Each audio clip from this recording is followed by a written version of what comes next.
All right, welcome back. Dr. Drainz with Apple Drainz of North, by God, Carolina, and by God, it is cold here. We've moved inside.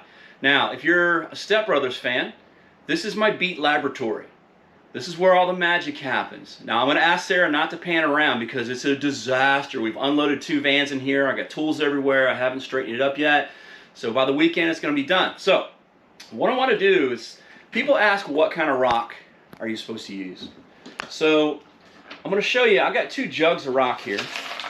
Show you the difference. This is number 57 washed. This is a fun thing called railroad cobble. It's not round, but it's very, very large. So I've got 2 jugs exactly the same. Thank you, Dollar General. I've got 2 jugs exactly the same. I also have a 3rd one full of water we'll pull up here. And the rock is about the same. So the first thing I want to do is weigh them.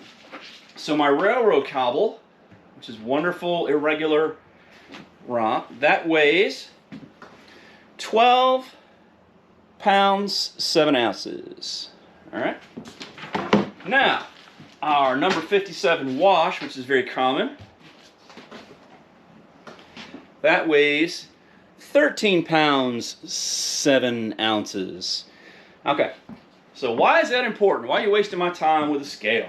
Well, it's important because the same volume, and this is a pound less than this. That means it's more stone in here, which means there's more volume. There's less volume in here than there is in here. So there's more gaps in between this. And because it's large and irregular, even if you put it in the trench, it might meet in some places, but there's huge voids in there we talk about. We want a bunch of water to move through. So much denser, much heavier. Same rock, same exact rock, just different sizes, same quarry. So what does that mean? I'm going to show you. All right. Here we go. We're going to head to part 2 now. Now that we've weighed them, we know that the smaller rock is, you can fit a lot more of that smaller rock into the same volume of space, which means there's less room for water to go through. Well, how are we going to prove that? We've got the exact same jug. I've measured it 9.5 inches. This is the exact same jug here, and it's right at 9 inches. So I'm going to pour this 9 inches of water into this jug, and then we're going to do the same thing for the other one. So in real time here, Miss Sarah, here we go. Here we go. Pour, pour, pour.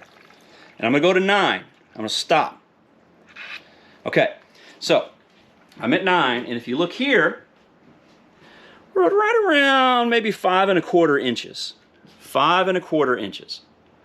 So I use this much, about 4.75 inches of water to pull up to 9. Now that's going to sound a little odd, but let's do the other one, then I'll show you why. All right, welcome back.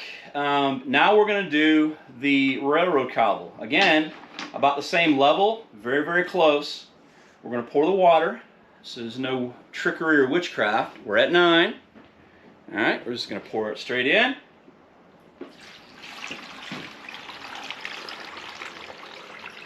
And we're going to go to 9 again, just like the other one.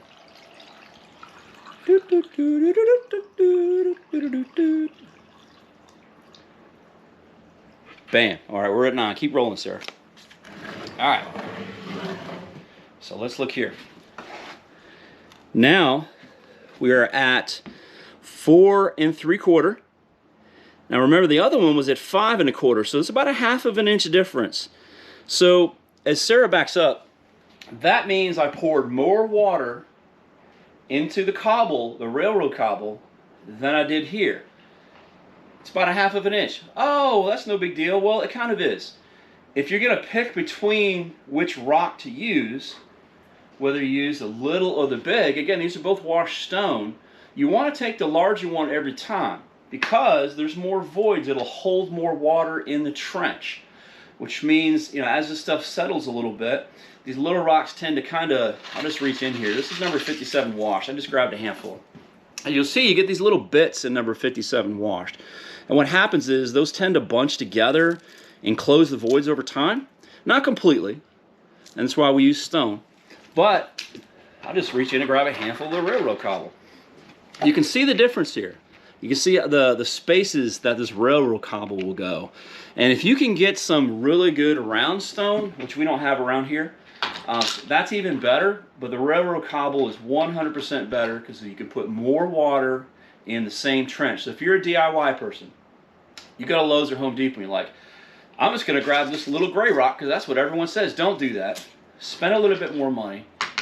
They don't have railroad cobble, but they got big one. And if you've got big bucks, if you're Richie Rich and you live in Chapel Hill and you can afford it, then buy the big round stone, the decorative stone, and put it in your trench. It's kind of silly. I wouldn't do that.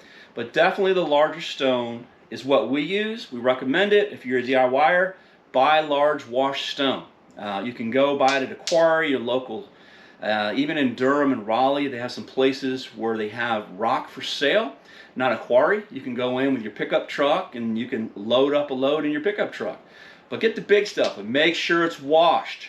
Don't let them sell you stuff that's not washed because that's just going to create really solid. It's going to plug it up. Don't do it.